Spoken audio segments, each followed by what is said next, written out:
Welcome to episode 17 of Exactly Entertainment. Today, we are going to be talking about everything WandaVision.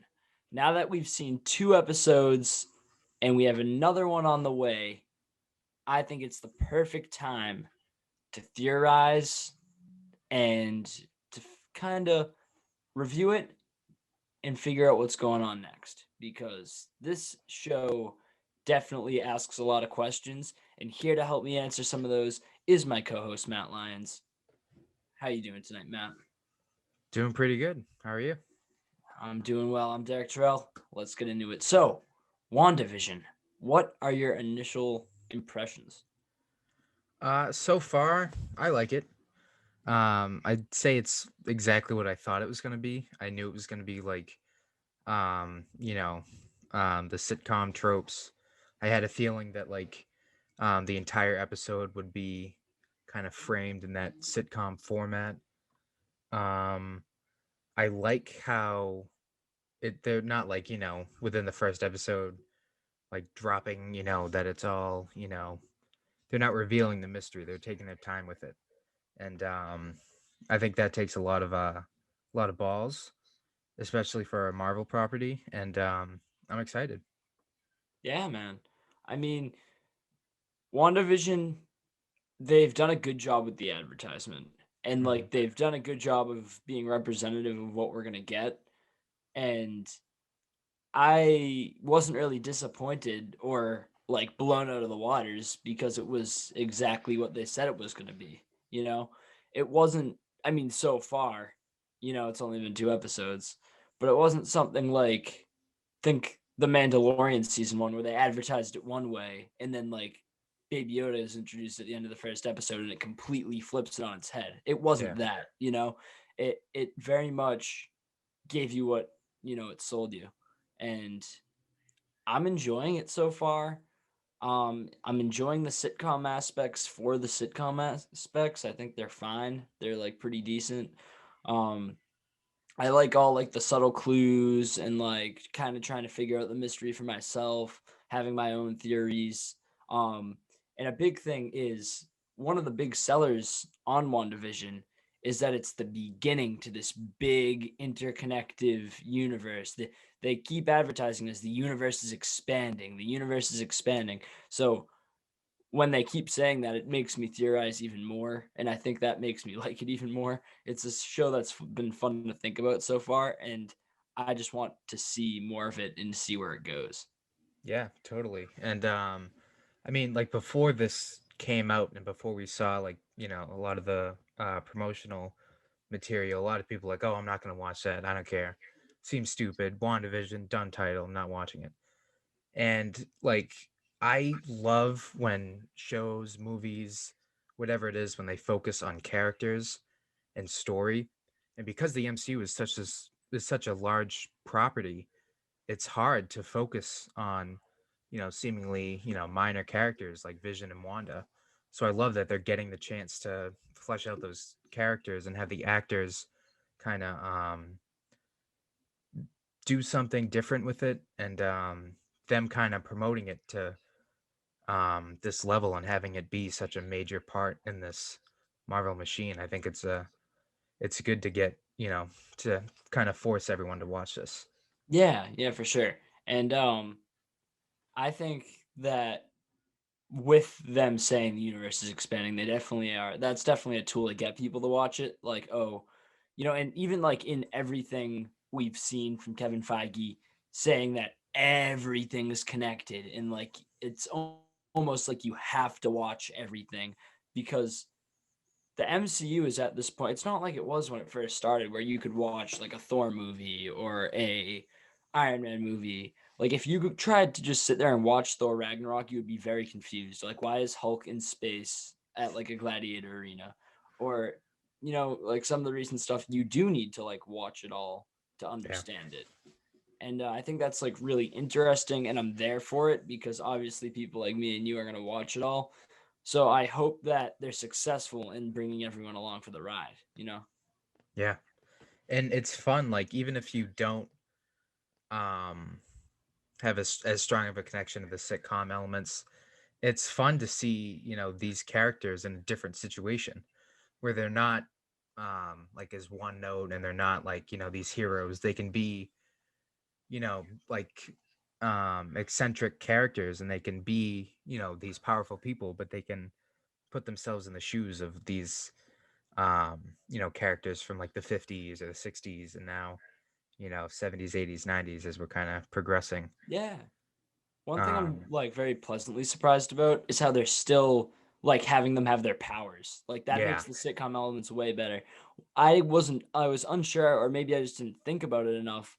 Like, was it gonna address the fact that they had powers, or was it gonna like they didn't know they had powers because they're in a sitcom? Like I wasn't quite sure the direction they were going, but I'm so happy they went the way they did because it makes it like unique, and it doesn't just make it like a complete like copy of old sitcoms, and it makes it compelling and interesting still. So Yeah. And it's one thing that I didn't even consider, that I was actually like blown away about, was the commercials. Like the fake commercials. I had no idea about that, and I saw it and I was like, "Duh, like that's brilliant. I should have seen that coming." dude, I have It's like some so big fun. theories about those commercials, and we can get into that. We can go there. But in both of the commercials, and I'm very interested to see what they do for episode 3. But with the toaster, it's the first time you see color in the show, and it's like the red light on the Mhm. toaster. And it's almost like a horror element because some of the elements in the show are a little like eerie, and it starts like ticking like faster, and like the Yeah. toaster starts beating faster, and you see like a almost concerned look on like the woman's face in that commercial for like a split second. It cuts to her face, and you see her like kind of like looking around like what's going on for like the quickest moment, but it's ticking, ticking, ticking super fast. And then with the watch, it does the same thing. It's going Mhm. faster and faster and faster. So I don't know like what that's supposed to represent. Maybe that's showing like the progression of times as they're going through the decades. But I just think it's really interesting. And I wonder through the next few episodes, like I'll definitely be looking for that like ticking sound or beeping sound of like increasing speed, you know? Yeah. I love those little like things that, like, if you kind of watched it like passively, you wouldn't catch it. But if you really like kind of rewatch it or pay attention, you can see like those subtle like facial expressions, or those things where like it makes it like super eerie and creepy. Um and a thing that I heard on YouTube was for the toaster, when he turned it on, it made that repulsor sound Yeah, it in did. Iron Man suits. That was so cool. That was neat. I love stuff like that. Yeah. Yeah. Um the characters and the acting's great Mhm. as expected from any MCU property, as well as the it's black and white, but it looks crisp. It looks good, you know. Um they did a good job with that. Nothing looks like they didn't go to the point where they were going to like decrease the quality to make it more authentic. It was still your high quality MCU value. They just kind of went with the older style, you know? So Yeah. I enjoyed that. Let's get into some predictions. So, Okay. So what do you let's think's see. going on here? Yeah. Um, we see through episode 1 complete like sitcom. Everything's like relatively normal within the sitcom until I'd say like the dinner, right? Mhm. I wouldn't say anything before that was like majorly off, really. So then at the dinner, that was just a really weird scene. I don't know if you have any theories about what happened there, but I have no idea like what that was all about because they were asking all these questions, and then the man chokes, and then the wife acts like really really weird, and then Vision saves him, and they walk out of there like nothing happened. So that was just kind of strange to me, and I don't know what that was. But at the end of the episode, we see during the credits it pans out, and who I assume to be Darcy, because I know she's in the show from the Thor movies, is watching WandaVision with us. And yeah, she was taking notes or checking out or something like that. just from episode one, and then I'll let you do your theories about episode one. But just from episode one, I've kind of got that Shield is monitoring what's going on with Wanda, and they know something's wrong. And from Sword, did I say Shield? I meant Sword, but Sword, from Sword's perspective, someone is doing this to Wanda, and they're trying to help her, and they're trying to save her from whatever situation's happening. I think Wanda's doing this herself. You kind of see her control over this world in a few different ways. I'll let you talk a little bit. What's up? Just on episode one, what are your theories? And then we'll go to episode two. So I completely agree with you. It's clear that they're monitoring her. I get like kind of like Sokovia Accords like vibes from this. Like they like don't want to like kill her because she's a superhero and she's a good person, but they know how dangerous she is and how powerful she is. So like they're kind of watching from a distance. They're trying to figure out what's going on in her head. Um, and yeah, I think I disagree with you with like her controlling it. Well, Okay. not really. I mean, she's obviously making a lot of the choices herself, but I Mhm. feel like someone like kicked this off in her head. Someone planted this idea, someone showed her this glimpse of this perfect world that she could have in a way and is has kind of given her like the hints, kind of like feel like inception, like planted this idea in her mind Yeah. and she's making the choices to kind of keep it going. Right. I think I definitely agree with you. I don't think it's her alone doing this. Hmm. I don't think that she comes back after the snap. Like end game happens. She talks to Hawkeye at like the Tony's funeral, and then she goes off and she's like, "Well, this like sucks. I'm gonna like go make my own world and like completely just act like a man." No, I mean sometimes I wish I could do that, but um, maybe go to the sitcom.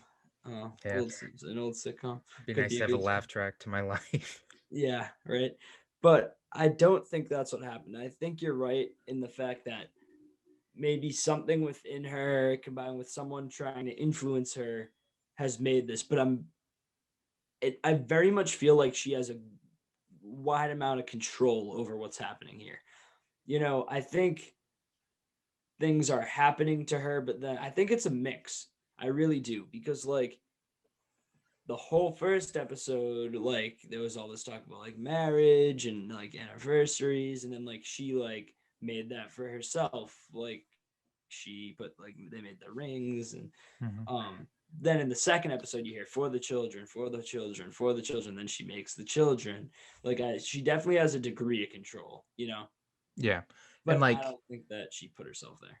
no, and you have like characters like Agnes that I think are like there to kind of help her push in that direction. To kind of help, guide whoever's plan this is to make sure that it's, going in that direction. Right, staying on track. Yeah. Yeah. And I think we have the same, prediction that this is obviously gonna lead up to her being either the main antagonist or one of the main antagonists in this multiverse saga that they're doing in the MCU. Um, but I think like even if because we know like she's a good person, she would do that, and if we see like how this is actually affecting like the real world, like if we find out like that she's actually like that people have died from her living out her fantasy, I feel like that guilt is just going to make her feel even worse and kind of drive her further into like lunacy. Yeah, it definitely aligns with her character arc with always especially in Civil War, Yeah. where like she gets a lot of people killed and she feels very responsible for it, and you know, she's very like upset about it. Yeah. So we'll definitely see where that goes. Now, I have a question for you, Matt. Before we delve into episode two, do you think that the other people, maybe other than Agnes, in this whole situation, do you think that they're kind of like fabricated like figments of this dream world she's in, or do you think that there are other people in the area who are getting like acclimated into this? Or do you believe in the graveyard theory that Westview is on top of a graveyard and these people are all dead people? So where are you at? Um, I think it's like a bit of both. I feel, some of them are like, kind of her what's the word I'm looking for? Like projections of her mind or something. Like constructs of Yeah. yeah. And I think, Sword has some people like in there kind of moles to figure out what's going on, get like a bit of a closer look. Hydra could have some people in there, just kind of like um and maybe those could be the ones that like seem kind of off to Wanda. And kind of like break the Yeah, like those could be the ones that simulation. like because they don't fit in her world exactly. Those could be the Right. ones that seem like against her because um she didn't like make them. But I think it's a bit of both and a bit of like a little Yeah. bit of everything. All right. So then in episode 2, we see something very interesting. Yeah. And this is what convinces you that Wanda has some awareness of what's going on. She's Hmm. not completely oblivious to the fact that she is playing out a fantasy, you know? She's not just some sitcom character and that's all there is. She knows that something is not right about this, you know, because it almost makes me think that she's seen like someone's tried to end it before. Mm. And then this is like that person, or like this is like Sword coming back. No, you know, and rewinds. Like how many times has she already rewinded? You know, Yeah. like that. That was that was such a creepy scene. And I thought her delivery on that just one line, no, I thought it was fantastic. It's so weird in the best way. Because I mean, everyone has their theories, like no one really knows what's going on, and that's why the show it's exciting, and then it's good to have it like, as a weekly structure so we can get a little bit here, a little bit there, and kind of put together this puzzle. So do you think like for sure that that was someone from Sword Yeah, infiltrating? there was a sword logo on the beekeeper outfit. There was a sword logo on it. Oh, okay. I missed that. Yeah, that was 100% sword. Okay. That makes sense. I think it was like similar with the plane where, or the Hmm. helicopter rather, where the helicopter turned into a little toy helicopter. Yep. I think a hazmat suit turned into like a beekeeper suit. That's what I think there. I think as things go into this area, I kind of think that like somewhere in the, because we've seen a few trailer shots of like Jimmy Woo and Darcy like running through the woods. I think there's a dome of like red Wanda energy in the middle of the woods, and anything that goes in there gets like assimilated into this shared like whole thing, you know? Yeah. I don't even know how you would describe it, but the sitcom reality. I think anything that goes into that bubble or gets too close kind of just gets assimilated. And those we've seen multiple. I mean, there was a sword logo on the helicopter. There was a sword logo on the beekeeper. Hmm. So swords definitely trying to make their way in. So Yeah. Do you think I think it would be interesting if it wasn't necessarily Wanda's doing to create this force field in this dome, but what if Sword did that just to contain this, pocket reality, just to keep it, keep it in contained the so it didn't. woods and not Yeah. like the whole world. You think that they kind of kept it into that dome shape? I don't buy that completely though. I mean, it would make sense why they're monitoring it and why they have a way to monitor it, right? But yeah, I think that's actually a good theory. Yeah, maybe I am in that camp. I just don't know why they'd be trying to. Maybe it got a little out of control, and that's why they're trying to like break into it Hmm. like that with like the beekeeper. Or maybe Wanda just saw something like behind the scenes that's like keeping this going that like she wasn't supposed to see. Or, but at the same time, now that we're on the topic of episode 2, we hear Wanda, who's doing this to you? What's happening? You know, that doesn't scream. We put this dome here. You know, Unless they saw like that something was off and they kind of contained it in a way. yeah. Yeah, I could see it. I wonder what it looks like outside of this dome. I mean, I completely like made up the fact that there is like a dome, so to speak. No, there But was something in the trailer that looked very oh yeah, dome-like. Yeah. oh, And you okay. even see when like she gets blasted out of like this force field It type thing. almost looks like in Guardians of the Galaxy, like those hexagonal like things. If Yeah. you look at it, yeah, Yeah. yeah. So there must be something like that, huh? There's So some sort of barrier. yeah. Hmm. Interesting. All right, Matt. I have an idea. So I want to hear like your craziest out there theory. Like you don't have to like stand by this at all. I just want to hear like, oh, it would be cool if this is how it ends. Let's go with the ending. It would be cool if one of the final shots. Okay, so here's my my pitch. Never thought of this before of like the ending to WandaVision.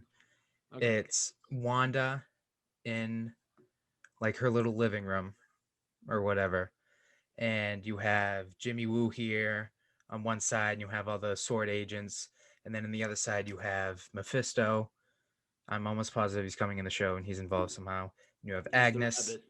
and you have and you have the evil people, and they're all like Wanda this, Wanda that, like do this, do that, um, and then she just loses it, and she either goes with the dark side of the force, so to speak, or she just kills everybody and just loses her mind and eliminates everything. And then it just cuts to her, and then like from her eyes, it just cuts to her like dancing with Vision, and it shows that she's Oh just man. completely lost it, and she just wants to be in her own world right now. Yeah, and then what if like at the in her eyes, like what if it goes back to the beginning, like it goes back to the '60s or something, and you see like her throw the plate, and it all starts over or something like that. That would be Yeah. cool. Damn, that sounds awesome. Um, What about you? okay, so I'm like I said, I don't think this is gonna happen. I just think it would be cool. So this would be very like going off in its own direction. So I don't even think I want this to happen. This is just like a thought. So what if, all right, so like they're doing the WandaVision thing, the kids are growing up, and the kids have powers, and they're like bullied or like, like a lot of the themes in like the X-Men comics, Mhm. how like young like mutants are treated and like freaks and whatever. Yeah. And it's all, maybe like their powers, like the fact that Wanda and Vision have powers, get like outed to the neighborhood, and everyone like looks at them differently and like treats them differently, and like that's like a big theme, like some like the later sitcom episodes, right? So instead, here's like the big part. Instead, this series has been referenced multiple times to have like House of M um inspirations. Hmm. So what if instead of no more mutants, we get no comma more mutants, and that's how we get mutants in the MCU. So it's kind of all about like, all right, well, like there should be more people like this, like more like my kids don't need to be alone. Hmm. Like us people with powers, like we shouldn't be alone. Like people are awful. Thanos was mean. Like all these other people, the sword people are trying to control me with their accords. And you know what? There should just be more mutants. No, more More mutants. me. Clever wordplay. You like it? You know what I want now that I think about it? I want Josh Brolin in this show, not as Thanos, just as like regular Josh Yeah, Brolin, and they he could should be do like that. the neighborhood dick, and Dude, he could just yeah. walk around. That would be so Or cool like just to James see him. Spader. Like James Spader too. Maybe like they're like friends and they like make Yeah, fun of them and like they're like, oh nice one, Josh. Like you know what I mean? Like and he could that just like kind of drop like subtle hints, like, "Yeah, I killed you." yeah, yeah, like oh they'll have to make some like clever snap reference or something Yeah, like that or yeah. that would be Yeah. cool. I don't think they'll do that. I highly doubt it, I but don't it think would they're be gonna cool. do the no comma more mutants thing either. They're But definitely gonna do like some cool line to end off the show.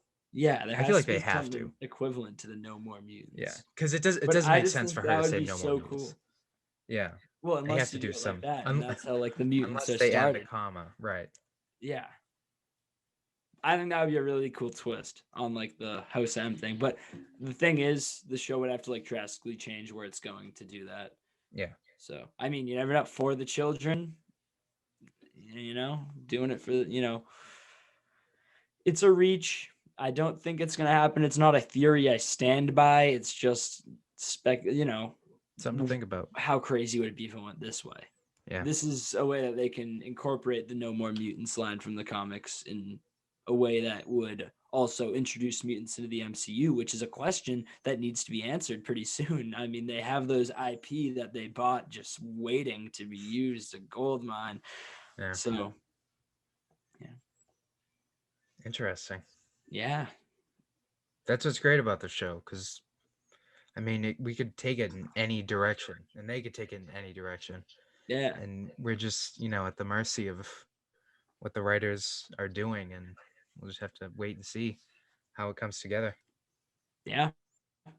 Well, that's WandaVision, and that was episode 17 of Exactly Entertainment. Thanks for watching. If you enjoyed, please like, subscribe, and share. Thanks for watching.